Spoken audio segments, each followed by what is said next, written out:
She was never meant to be seen. Elara Vance was a ghost in the palace walls, a nameless omega scrubbing floors while the powerful played their games. But one mistake, one night of forbidden heat with a masked stranger, changed history. Now she hides a secret that could topple the throne the Alpha King's unborn heir growing inside her. As the kingdom of Silverpine prepares to crown the cruel Lady Jessica as Queen Elara tries to flee. But she doesn't know that the royal bloodline has a fail-safe. When she steps into the Great Hall, it won't be a scream that betrays her, it will be the glowing ancient mark of the Queen's igniting on her skin for all to see. The king is watching, and the hunt is about to begin. The heavy iron pot slammed onto the industrial sink's metal grate, sending a spray of lukewarm, soapy water onto Elara Vance's apron. She didn't flinch. She barely breathed. Her hand instinctively went to her stomach, hovering just over the rough fabric of her oversized grey tunic. 3 months. It had been exactly 92 days since the masquerade of the blood moon. 92 days since the palace had opened its doors to every wolf in the territory, regardless of rank, for the decennial celebration. It was the only night where scents were masked by the heavy incense of crushed sage and lavender, and faces were hidden behind gilded porcelain. Elara, a 19-year-old omega who usually spent her days peeling potatoes and scrubbing the mud off the boots of the elite guard, had snuck in.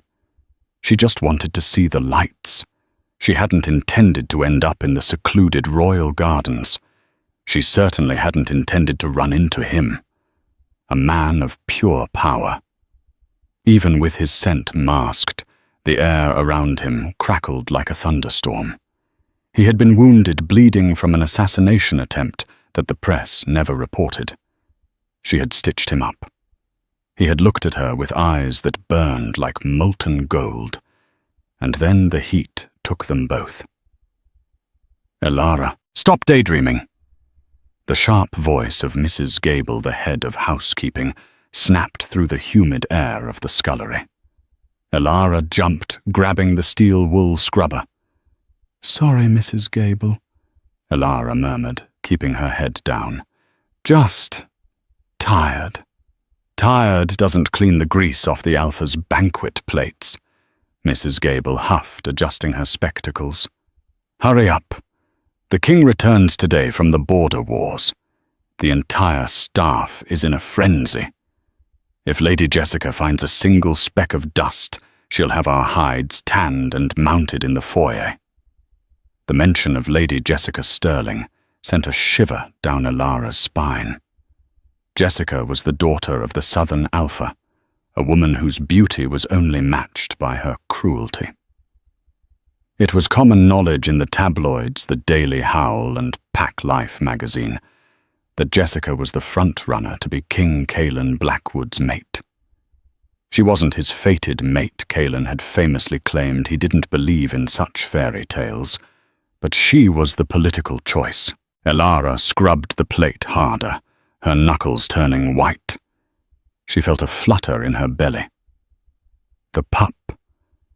"Be quiet, little one," she thought desperately. "If they find you, they kill us both." In the world of the Silverpine Pack, an omega getting pregnant by a royal without a marriage contract wasn't a scandal. It was a crime. It was considered theft of royal blood. If Jessica found out that a scullery maid was carrying Kaelin's child, Elara wouldn't just be fired, she would disappear. "Did you hear?" whispered Sarah, another omega washing vegetables next to her. Sarah leaned in close, checking to make sure Mrs. Gable was out of earshot. Dr. Thorne was in the kitchen earlier. Elara froze. Dr. Elias Thorne was the royal physician. He rarely came downstairs unless someone was dying or investigating. "What for?" Elara asked, her voice trembling slightly. He was testing the food supplies, Sarah said, eyes wide. Apparently the king has been sensing something off since he crossed the border. He sent an advance team. They say his wolf is agitated, restless, like he's looking for something he lost. Elara's heart hammered against her ribs. Alpha wolves, especially those of the Blackwood bloodline, had senses that defied logic. Could he smell the pup? From miles away. That's just rumors. Sarah, Elara said, trying to sound dismissive. The king is just stressed from the war. Maybe. Sarah shrugged, tossing a carrot into a bucket. But I heard the guards talking. Captain Miller said the king is announcing the coronation selection tonight. He's going to pick his queen officially. Elara felt the room spin. If Kaelin picked a queen, the mating bond would be sealed ceremonially. Once he marked another female, the biological connection to the pup in Elara's womb might sever, causing a miscarriage. Or worse, the sudden magical rejection could kill Elara. She had to leave. She had to get her paycheck, steal a car if she had to, and drive until she hit the human territories, where packs held no sway. I need to use the restroom, Elara stammered. She didn't wait for permission. She dropped the scrubber and bolted out the back door of the kitchen into the cool stone hallways of the servants' quarters.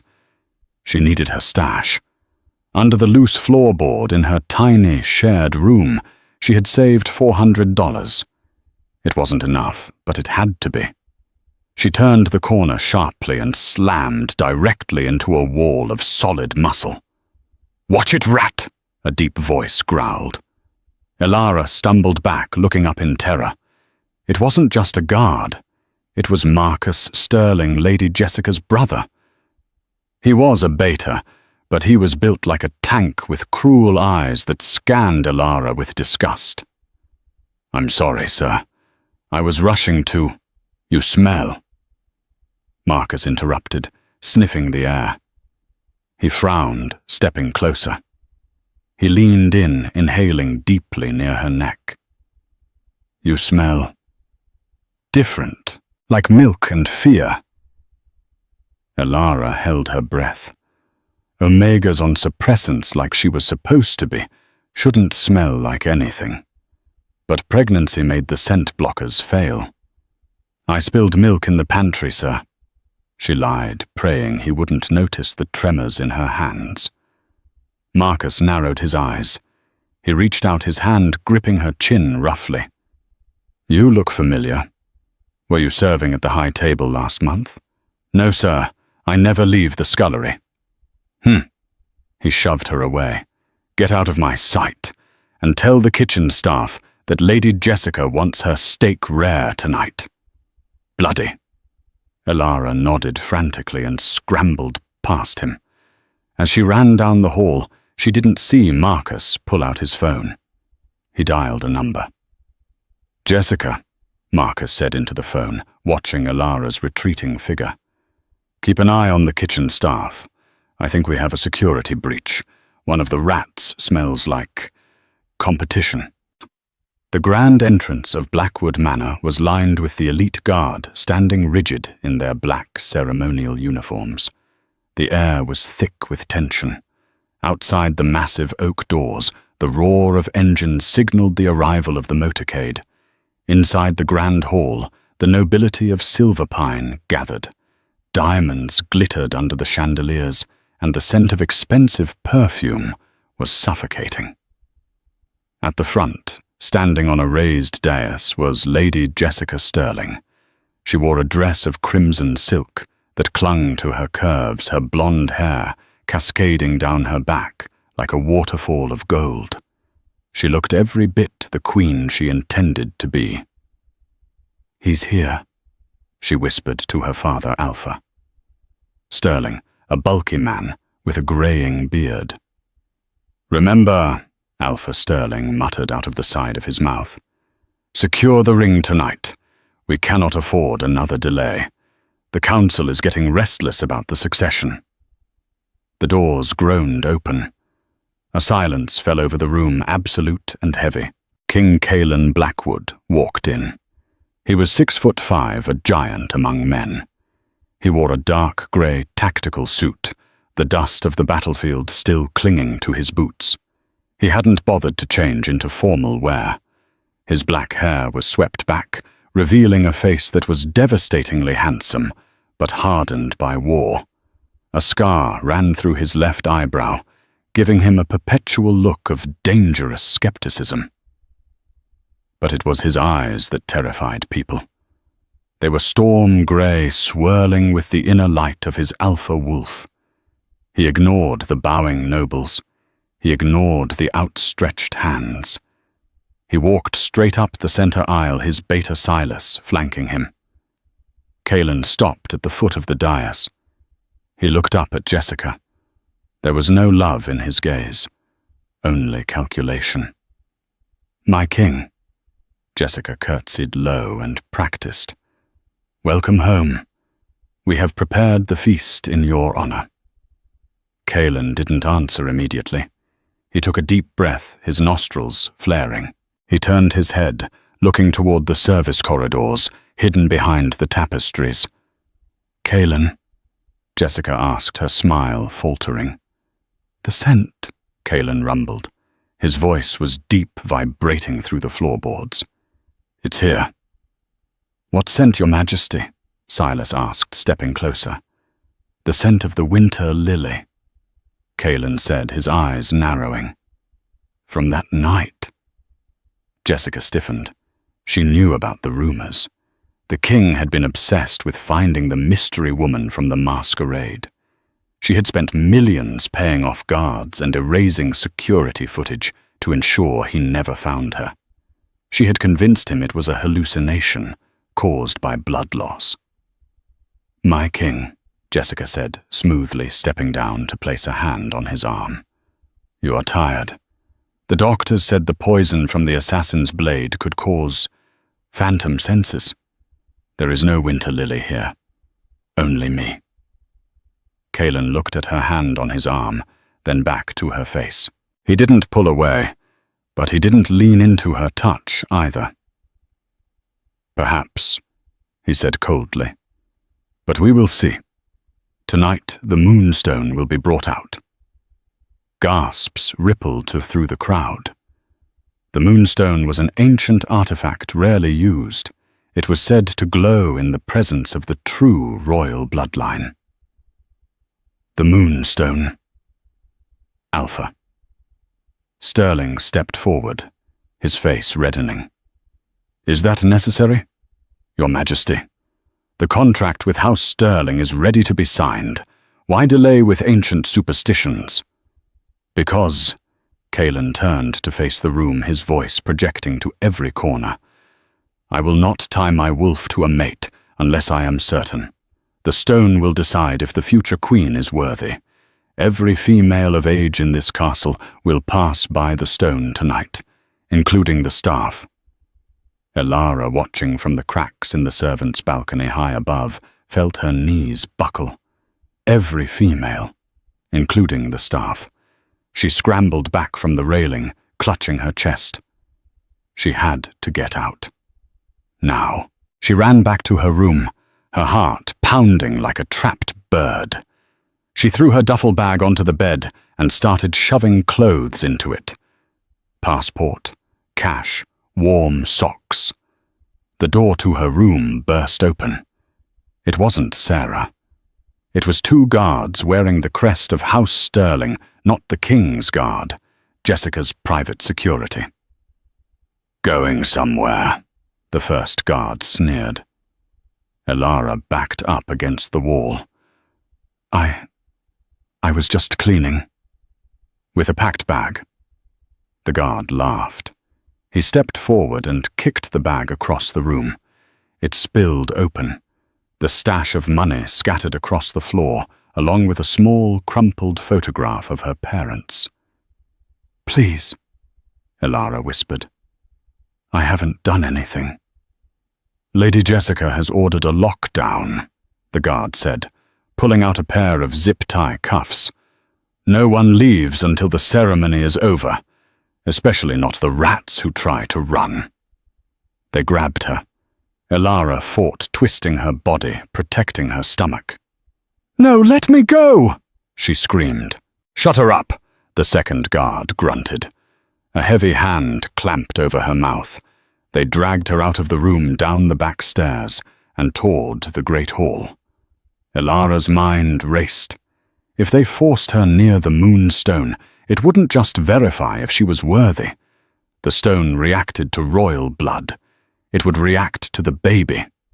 As they dragged her through the shadows of the lower colonnade, she saw a figure standing in the hallway blocking their path.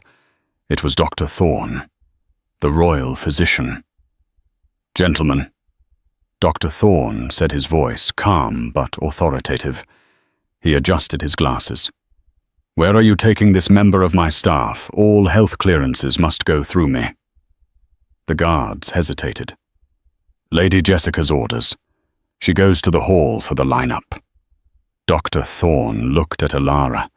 He looked at her tear-streaked face, and then his gaze dropped lower, to the slight, almost imperceptible curve of her belly beneath the tunic. He was a doctor. He knew anatomy better than anyone. His eyes widened behind his lenses. He smelled the air, not the scent of a fearful servant, but the faint, undeniable scent of milk and change. He looked back at the guards. "I see," Dr. Thorne said. He stepped aside, but as Elara was dragged past him, he whispered a single word that only she could hear. "Survive." Elara was thrown into the line of women, waiting to enter the great hall. She was trapped. Ahead of her, the massive doors stood open. Inside, the moonstone sat on a pedestal pulsing with a faint blue light, and beside it stood King Cailan, watching every woman like a hawk hunting for prey. It was Elara's turn next. The air in the great hall was suffocating, a mix of expensive perfumes, burning beeswax, and the underlying metallic tang of alpha aggression. Elara's heart felt like it was vibrating right out of her chest. She was third in line now. Ahead of her, Lady Beatrice, a minor noble, stepped up to the moonstone. The stone, a jagged shard of ancient meteorite, sitting on a velvet cushion, pulsed with a dull, rhythmic blue light. Beatrice touched it. The light didn't change. She curtsied nervously to King Cailan and hurried away. Cailan stood next to the pedestal, his arms crossed over his broad chest. He hadn't moved an inch. His storm-grey eyes were glazed over his focus, entirely on scent. Every time a woman passed his nostrils, flared slightly, and then his jaw would tighten in disappointment. He was hunting. "Next," barked Silas, the royal beta. It was Sarah from the kitchens. She was shaking so badly she nearly tripped over her own feet. She touched the stone quickly, as if it were hot iron, and scrambled away. Now it was just Elara. The guard behind her shoved her forward. "Move it, rat!" Elara stumbled into the center of the aisle. The silence in the hall deepened.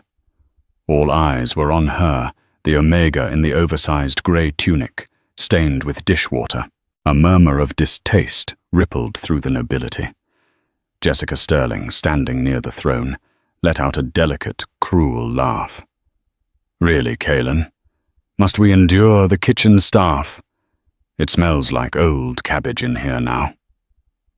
Cailan didn't respond to Jessica. His head snapped toward Elara.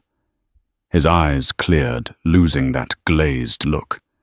They locked onto her, with terrifying intensity. He took a step forward, the movement predatory and swift. Elara froze. She was 10 feet away from the stone, 10 feet away from the father of the child growing inside her. "You!" Cailan growled. It wasn't a question. It was an accusation. The scent hit him. It wasn't hidden by sage and lavender this time. It was pure. The scent of winter lilies' fresh cream, and beneath it all, the undeniable, intoxicating musk of his own bloodline. He could smell the pup. "Come here," Kalen commanded, his voice dropping an octave, vibrating with a possessive edge that made every wolf in the room bare their throats in submission. Elara couldn't move. Her legs were paralyzed with terror. If she went closer, it was over. "Guard!" Kalen snapped. "Bring her!" The sterling guard grabbed Elara's arm roughly. "Let go of her!" Kalen roared. The sound was so powerful it rattled the stained glass windows. He moved faster than humanly possible, crossing the distance in a blur. He backhanded the guard, sending the armored man flying into a stone pillar. Kalen grabbed Elara, not roughly, but with a desperate, overwhelming strength. He pulled her against his chest. The moment their skin touched, the world seemed to explode.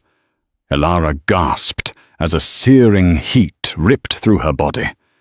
It started in her womb, a fierce pulse of life from the baby, and shot upward like lightning. It centered on the right side of her neck, just above her collarbone. The spot where 3 months ago, in the dark garden, his teeth had grazed her skin in the heat of passion. She screamed, clutching her neck. It felt like she was being branded. "Kalen, what are you doing to that servant?" Jessica shrieked, stepping forward.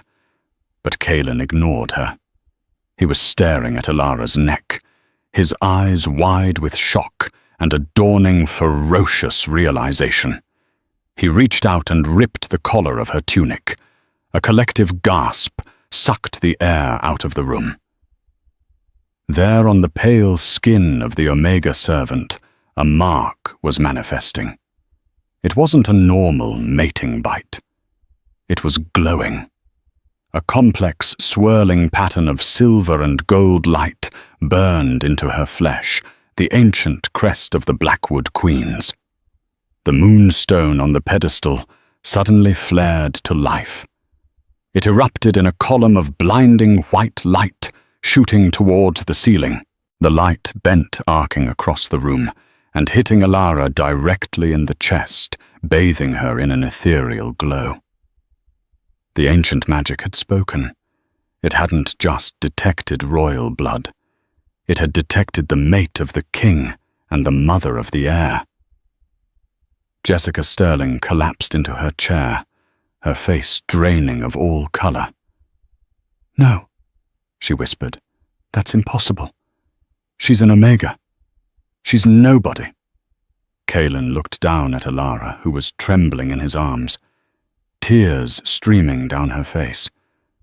The rage and calculation in his eyes vanished, replaced by a stunned, overwhelming awe. He traced the glowing mark on her neck with a trembling finger. "Mine," he whispered harshly. He looked up, sweeping his gaze across the stunned assembly of nobles who had sneered at her moments before. His wolf surfaced his eyes, glowing a brilliant gold. "Behold," Kalen bellowed, his voice echoing like thunder.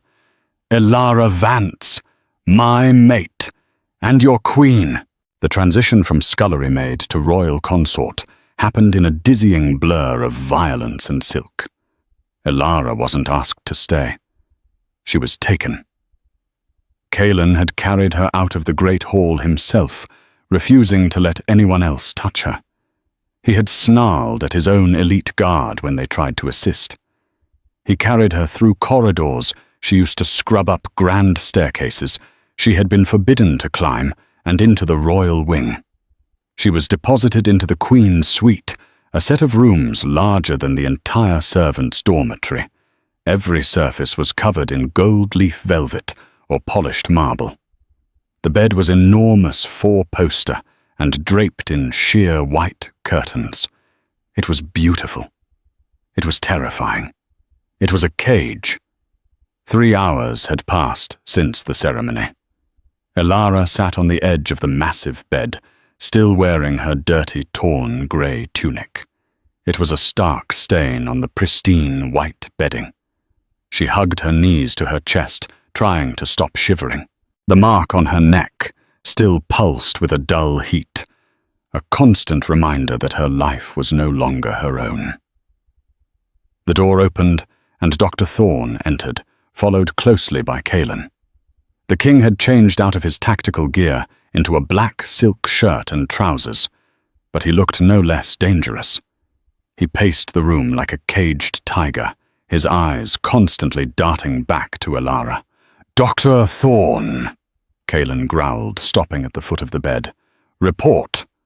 Dr. Thorne set down his medical bag. He looked at Elara with kind, sad eyes. "I need to examine her, Your Majesty, to confirm the physical state." "Do it, but do not distress her." The examination was brief but thorough. Dr. Thorne used a handheld ultrasound device.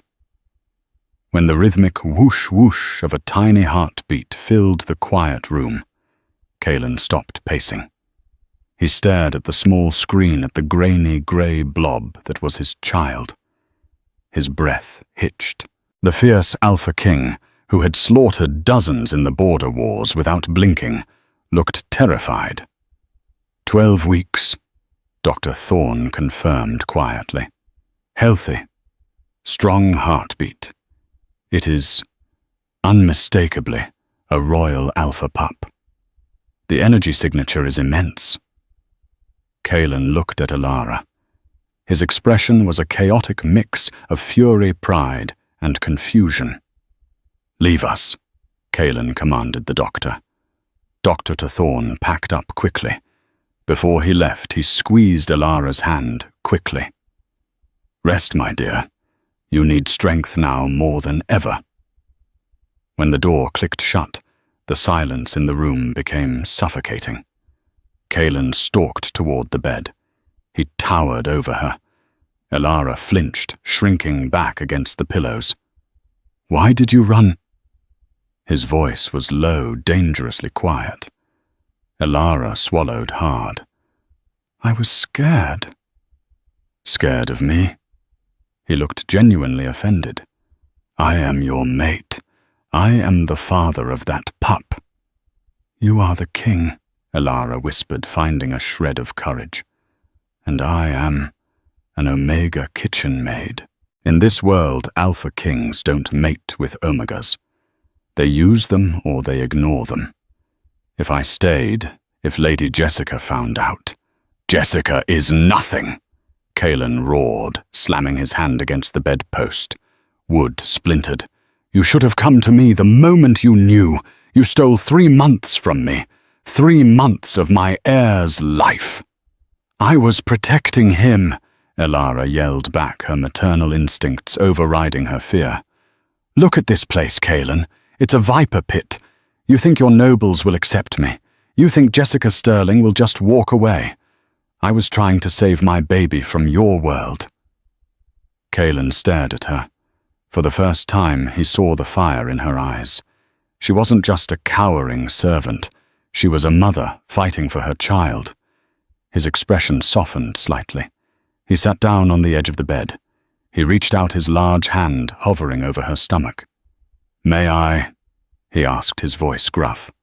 Elara hesitated, then slowly nodded. Kaelin placed his palm gently on the curve of her belly. He closed his eyes. A low rumble started in his chest, a purr. It was a sound of pure contentment, deep and primal. The baby kicked against his hand, responding to the Alpha Sire's presence. Kaelin's eyes snapped open, filled with wonder. "He knows me." He looked up at Elara, his gaze intense. "You are wrong, Elara. You are not just an Omega maid. The mark chose you. The stone chose you. And my wolf has chosen you since that night in the garden. I was just too blind to see it because of your rank." He leaned in closer, his scent enveloping her rain, cedar, and power. "You are safe now. he swore. Anyone who threatens you threatens the heir, and I will tear them apart with my own teeth. He stood up abruptly, the tender moment over. The king was back. Guards are posted outside the door. 4 of my best elite. You are not to leave this suite without me. Your food will be prepared by a personal chef tested by Dr. Thorne himself. Tomorrow, the council meets. We have to deal with the political fallout. He walked to the door. Try to sleep. You're going to need it. Being queen is harder than scrubbing floors. He left, locking the heavy door from the outside. Elara lay back against the silk pillows. She was safe from immediate danger, yes. But as she looked around the opulent room, she knew she had just traded one kind of servitude for another. She was the mother of the heir, but she was also a prisoner in a castle full of enemies who wanted her dead. And the biggest enemy was just getting started. Down in the Sterling wing, Jessica was smashing vases against the wall of her room. Marcus stood watching her, his face grim. "It's over, Jess," Marcus said. The mark ignited. The stone lit up. "She's carrying his pup. We lost." Jessica stopped throwing things. She turned to her brother, her eyes manic. "We haven't lost anything, Marcus," she hissed. "She's an Omega. She's weak. Pregnancy makes them even weaker. Accidents happen in the palace all the time. Slips down the stairs. Bad food. A sudden chill." She walked over to her vanity and picked up a small ornate vial filled with a clear liquid. "The king thinks his guards can protect her." Jessica smiled a chilling, venomous look. "But he can't watch her every second, and it only takes 1 second to change history back to the way it was supposed to be." The following week was a blur of silk, awkward courtships and suffocating security. Elara was no longer scrubbing floors. She was being scrubbed, polished, and painted like a doll. Madame Dubois, the most exclusive couturier in the capital, had been summoned to the palace. She fluttered around Elara, with a measuring tape clucking her tongue. "Waist is expanding," Madame Dubois muttered, pinning a piece of emerald velvet around Elara. "We must hide it for the council presentation, yes, or highlight it." The king says highlight. He is very proud. Elara stared at herself in the floor-to-length mirror. The woman staring back didn't look like Elara Vance. She looked like a stranger wrapped in the wealth of a nation. "I don't belong here," Elara whispered. "Nonsense." Madame Dubois said, her mouth full of pins. "You have the mark. Fashion follows power, chérie, and you are carrying the ultimate power." The door opened, and the room's temperature seemed to drop. It wasn't Kaelin. It was Silas, the beta. "My lady." Silas bowed stiffly. "The king requests your presence in the solarium. The ladies of the court have arrived for the tea." Elara's stomach turned. This was the test. Kaelin had insisted that she face the female nobility, the wives and daughters of the council members. It was a shark tank, and she was the bait. "I can't," Elara said, gripping the velvet fabric. "They hate me." "They fear the king," Silas corrected. "And as long as you wear his mark, they will bow. But do not show weakness. Wolves attack when they smell fear." Elara took a deep breath, smoothing her hands over her stomach. For the baby, she told herself. "I have to be strong for him." The solarium was a glass-walled masterpiece overlooking the royal gardens. The afternoon sun filtered through, illuminating a circle of high society women sipping tea from bone china. When Elara entered, the conversation died instantly. Kaelin was there, standing by the window. He looked uncomfortable in a formal suit, his eyes scanning the room for threats. When he saw Elara, his face relaxed. He walked over, ignoring the bowing ladies, and took her hand. "You look beautiful," he murmured, kissing her knuckles. "Stay close to me." They sat at the head of the table. The tension was palpable. Then Lady Jessica stood up. She looked impeccable in a dress of icy blue. She held a small, wrapped box in her hands. She walked toward Alara, her hips swaying, a smile plastered on her face that didn't reach her cold eyes. Kaelin growled low in his throat. "Jessica, sit down."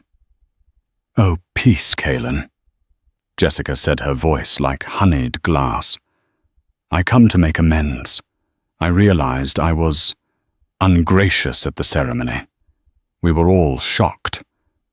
But the pack comes first." She turned to Alara, holding out the box. "For the little prince," Jessica said, "a peace offering, from House Sterling to the future queen." The room went silent. Everyone watched. If Alara refused, she looked ungrateful and weak. If she accepted, she was letting the enemy close. Alara hesitated. Her Omega instincts were screaming danger. But Kaelin was watching her, waiting to see if she could handle the politics of court. Alara reached out. She took the box. "Open it," Jessica urged softly. Alara pulled the ribbon. Inside, nestled on black velvet, was a silver rattle. It was antique, intricate, and beautiful. "It's family heirloom," Jessica explained. "Pure silver. It wards off evil spirits." Alara reached for the silver handle. The moment her skin brushed the metal, a sharp, biting cold shot up her arm.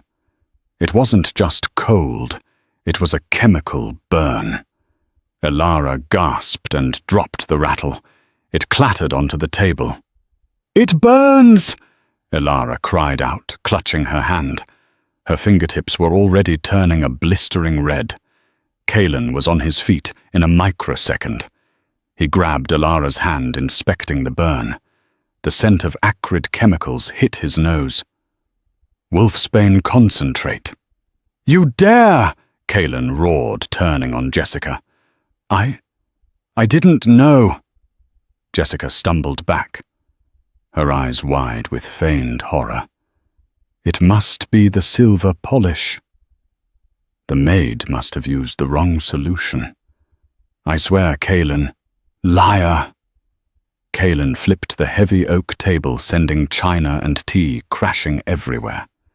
The noble ladies screamed and scrambled back. Kaelin lunged for Jessica, his hand closing around her throat. He lifted her off the ground, his claws extending. "Kaelin, stop!" Alara shouted. The command froze him, not because he wanted to stop, but because the distress in her voice triggered his protective instinct toward her over his aggression toward Jessica. He looked back at Alara. She was cradling her burnt hand, tears in her eyes. "Don't kill her in front of them," Alara whispered, her voice shaking. "That's what she wants. She wants you to look like a monster." Kaelin looked at the terrified witnesses. He realized Alara was right. If he ripped Jessica's throat out now, the council would revolt. They would say the king was rabid. He dropped Jessica. She fell to the floor, gasping for air, rubbing her bruised neck. "Get out!" Kaelin hissed, his voice vibrating with suppressed violence. "Get out of my sight! House Sterling is banned from the palace until further notice. If I see you near my mate again, I will burn your entire estate to the ground." Jessica scrambled up, coughing. She looked at Alara with pure, unadulterated hatred. "You think you've won, little mouse?" Jessica whispered as she passed Alara. "But the game has just begun." As the guards dragged Jessica out, Kaelin pulled Alara into his arms. "I need Dr. Thorne," he bellowed, but Alara wasn't looking at her hand. She was looking at the silver rattle on the floor. The wolfsbane hadn't been meant to kill her. It was a contact poison. If she had held it for just a few seconds longer, it would have absorbed into her bloodstream. It would have gone straight to the baby. Jessica hadn't tried to kill the Queen. She had tried to induce a miscarriage in the middle of a tea party. The fallout was catastrophic. By the next morning, the headlines of the Daily Howl weren't about the attempted poisoning of the heir. They were about the king's unprovoked assault on a high-ranking noblewoman. "Is the king unstable?" the bold text read. Witnesses claim King Cailan attacked Lady Jessica in a fit of rage. Jessica had spun the narrative perfectly. She claimed it was an accidental reaction to silver polish, and the king, blinded by his obsession with the commoner Omega, had nearly killed her. The Council of Elders called an emergency session. Elara sat in the royal suite watching Cailan pace. He looked exhausted. The stress was eating him alive. "They want to invoke Article 55, Cailan said, running a hand through his hair. "The competency clause. They want to suspend my rule pending a psychological evaluation." "Can they do that?" Elara asked, pouring him a glass of water. "If they have enough votes. Sterling controls half the council. He's buying the other half." Cailan took the glass but didn't drink. "They want to separate us, Elara. They claim you are the cause of my instability. They want to exile you to the northern convent until the child is born. Then take the baby and raise him as a ward of the state." "Over my dead body," Elara said fiercely. Cailan looked at her, a tired smile touching his lips. "That's my queen." Suddenly, Cailan grimaced. He grabbed his chest, doubling over. The glass fell from his hand, shattering on the marble floor.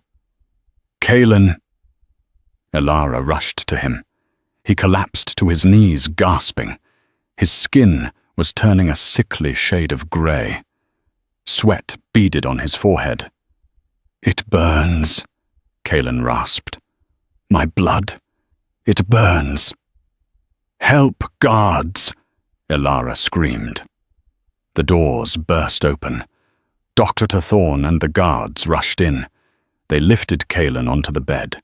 He was seizing now, foam gathering at the corners of his mouth. "What is it?" "What's happening?" Elara cried, grabbing Dr. Thorne's arm. Dr. Thorne checked Cailan's pupils. They were blown wide, black, consuming the grey. "It's not just stress," Dr. Thorne said, his voice grim. "It's the old wound. The assassin's blade from 3 months ago. It was coated in something slow acting. It's been dormant, but the adrenaline from yesterday triggered it. Can you fix him? I don't have the antidote," Dr. Thorne admitted, looking pale. "This is nightshade viper venom. It's rare, extinct. The only family that kept a stockpile of the antidote was—" He stopped. He looked at Elara with horror. "Was who?" Elara demanded. "House Sterling," Dr. Thorne whispered. Elara felt the blood drain from her face. It was a trap within a trap. Jessica knew Cailan was dying. She had been waiting for it. The stress she caused was the catalyst. A heavy knock echoed on the door. It wasn't a guard. It was Alpha Sterling, Jessica's father, accompanied by 4 council enforcers. "Dr. Thorne," Sterling boomed, stepping into the room. "Step away from the king. By order of the council, King Cailan is deemed incapacitated. I am assuming temporary regency." "He's dying," Elara shouted, stepping between Sterling and the bed. "He needs the antidote. You have it." Sterling looked at Elara with cold indifference. "I'm afraid our supplies were lost in a fire recently. Tragic," he smirked. "However, my daughter, Lady Jessica, has a vivid memory. She recalls an old family recipe. She might be able to synthesize a cure." "Give it to him," Elara begged. "There is a condition," Sterling said smoothly. He pulled a document from his jacket pocket. "An annulment," Sterling said. You will sign this. You will declare that the pup is not the king's, that you seduced him with witchcraft. You will leave Silver Pine tonight and never return. If you do that, Jessica will save him." Elara looked at the paper. It was a lie. A confession to crimes she didn't commit. It would brand her a traitor and a whore. Her child would be born a bastard, stripped of his birthright. But she looked at the bed. Kalen was convulsing. His heart rate monitor was beeping erratically. He had minutes, maybe less. "If I sign," Elara's voice broke. "You promise he lives, I swear it on the moon." Sterling lied. Elara looked at Kalen one last time. He was unconscious, fighting a battle he couldn't win. She placed a hand on her stomach. "Forgive me, little one," she thought. "I have to save your father." "Give me the pen," Elara whispered. "No." The voice came from the doorway. It wasn't Kalen. It was Marcus Sterling, Jessica's brother, the man who had called her a rat in the hallway. He stood there looking at his father with a strange expression. "Marcus?" Alpha Sterling frowned. "What are you doing?" "I'm tired, father," Marcus said, walking into the room. He didn't look at Elara. He looked at the dying king. "I'm tired of Jessica's tantrums. I'm tired of the poison. And I'm tired of cleaning up her messes." Marcus reached into his pocket and pulled out a small glass vial filled with glowing blue liquid. "The antidote isn't lost," Marcus said. "I stole it from Jessica's safe an hour ago." "You traitor!" Sterling roared. "Guards, seize him." "If you move," Marcus said calmly, holding the vial over the hard stone floor. "I drop it, and the king dies. And when the pack finds out you let him die when you had the cure, they will rip House Sterling apart, brick by brick." The guards hesitated. Marcus looked at Elara. "Catch." He tossed the vial through the air. Time seemed to slow down. Elara lunged, her omega reflexes kicking in. She caught the glass vial inches from the floor. "Drink it," Marcus yelled at the bed. "Pour it down his throat." Elara scrambled to the bed, uncorked the vial, and tilted Kalen's head back. She poured the blue liquid into his mouth, massaging his throat to make him swallow. Alpha Sterling's face turned purple. "Kill them. Kill them all." The enforcers drew their weapons, but it was too late. A low, earth-shaking growl filled the room. It didn't come from the guards. On the bed, Kalen's eyes snapped open. The grey was gone. They were pure, glowing gold. The Alpha had returned, and he was angry. The room didn't just go silent. The air itself seemed to turn into lead. The Enforcer's men trained to fight rogue wolves, and border insurgents dropped their weapons. Their instincts screamed at them, overriding their orders. The Alpha was awake. The king was back. Kalen rose from the bed. He didn't stumble. The antidote Marcus had provided was potent, burning through the nightshade venom like wildfire. His shirt was torn, his chest heaving, and the gold light in his eyes was so bright it was hard to look at him directly. "You," Kalen said. The word was soft, but it carried the weight of a death sentence. He looked at Alpha Sterling. Sterling, the man who had controlled the council for 20 years, took a step back. His arrogance crumbled into ash. "Your Majesty, I was trying to save you." The girl, she refused to cooperate. "Liar," Marcus said from the corner, his voice flat.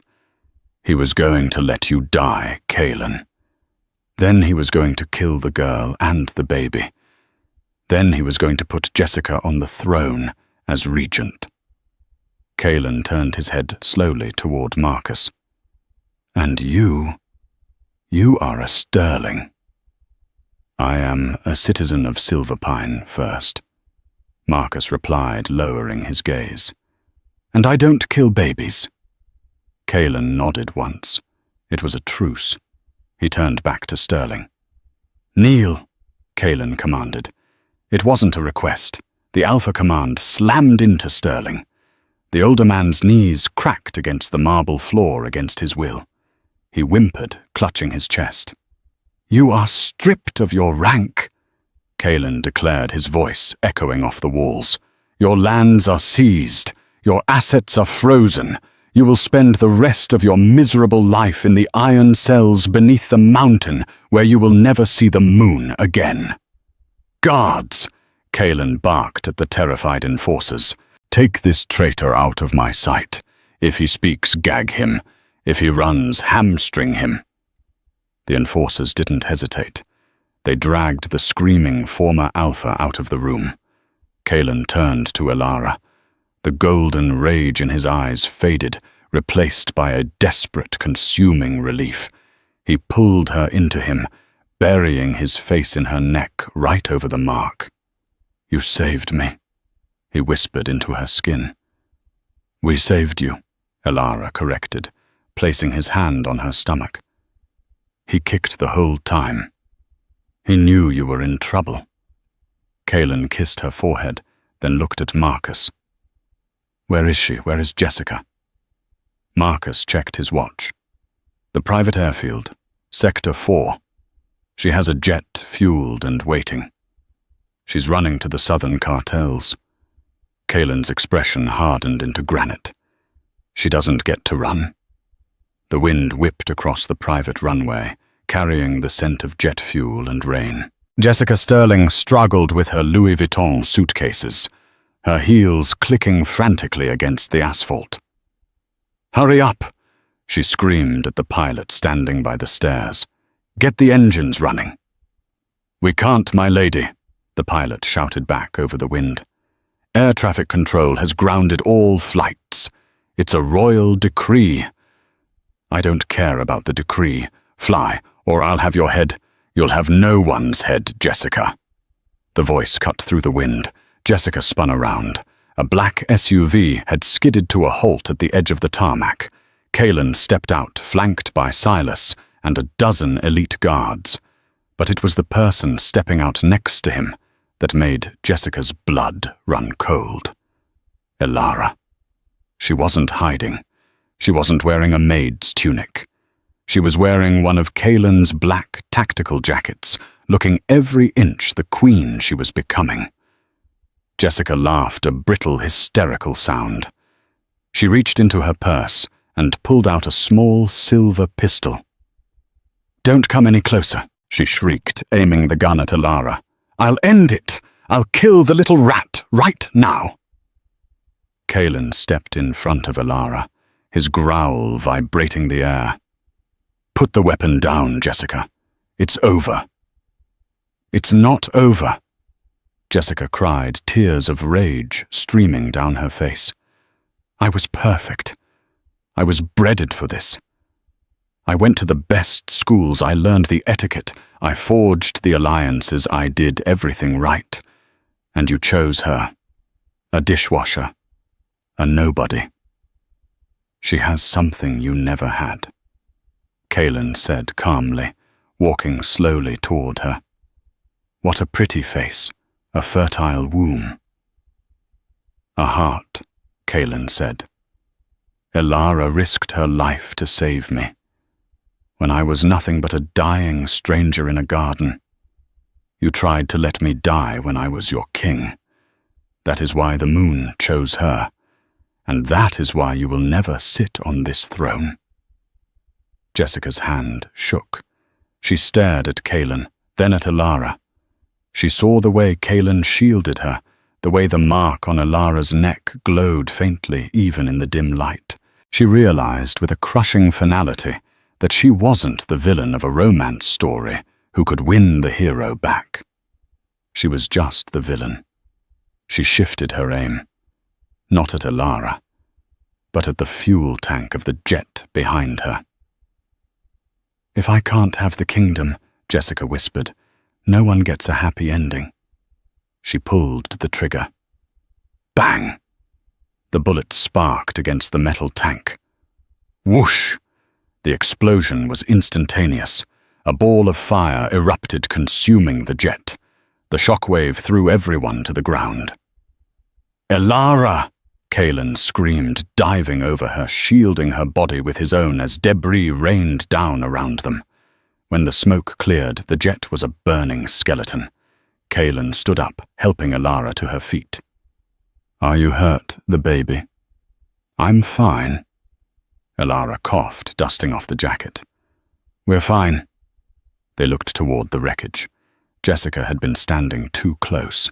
The blast had thrown her backward away from the fire, but she lay motionless on the grass, her designer dress scorched.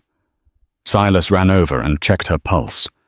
He looked back at Kaelin and shook his head. "She's alive," Silas reported, "but barely. She'll survive." Kaelin looked down at the woman who had almost destroyed his dynasty. There was no pity in his eyes. "Heal her," Kaelin ordered, "and then banish her. Strip her name. She is rogue now. If she ever steps foot in Silverpine territory again, the order is kill on sight."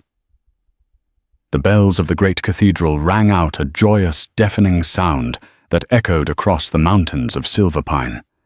The crowds were so thick they spilled out of the plaza and into the streets. Thousands of wolves, from high-born nobles to the humblest workers, cheered until their throats were raw. On the balcony of the royal palace, the heavy velvet curtains parted. King Kaelin stepped out. He looked different than he had months ago. The shadows under his eyes were gone, replaced by a radiant pride. He raised his hand and the crowd roared. He turned back and extended his hand. Elara stepped out. She wore a gown of shimmering white silk, embroidered with silver threads in the shape of winter lilies. On her head sat the platinum crown of the queens, heavy with diamonds. But she carried it with a grace that silenced her critics, and in her arms, wrapped in a blanket of royal blue, was a baby, Prince Lucas Blackwood. He was tiny, with a tuft of black hair and eyes that were already turning a stormy grey. Elara looked out at the sea of faces. She saw Sarah from the kitchens crying and waving a handkerchief. She saw Dr. Thorne smiling proudly. She saw Marcus Sterling standing quietly in the shadows of the VIP box. He had been granted forgiveness and tasked with rebuilding his house with honor. She looked up at Kaelin.